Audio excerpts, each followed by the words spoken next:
Hey everyone, welcome back to the channel. Today I have an amazing tutorial for you. We're going to create a V2Ray Slow DNS Config file for a faster internet connection and set it up on the HTTP Custom VPN app. If you're searching for a way to get a faster, secure browsing experience, you're in the right place.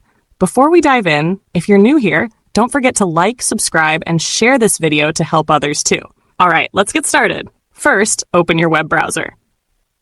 In the search bar, type 12score5 tech online and press enter. Look through the search results and click on the official 125tech website.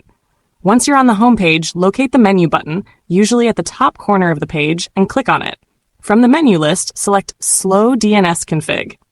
Then, under the drop-down, click on V2Ray Slow DNS Config. You'll now see a list of available HTTP Custom V2Ray Slow DNS Config files.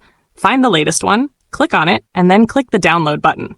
The file will download to your device within seconds. Next, we need the HTTP Custom VPN app. Head over to your device's Play Store, search for HTTP Custom, and install it if you haven't already. Once installed, open the app. On the home page, tap the ++ button. A pop-up window will appear. Tap Open Config. This will open your download folder. Find the Slow DNS Config file you just downloaded and tap on it. The file will import automatically in just a few seconds. Once the file is imported, simply tap the Connect button. Congratulations! You are now connected to a secure, high-speed internet connection using your V2Ray Slow DNS Config. And that's it! We successfully created and set up a V2Ray Slow DNS Config file on the HTTP Custom VPN app. If you found this tutorial helpful, please like, subscribe, and share this video with your friends. Thanks for watching, and I'll see you in the next one.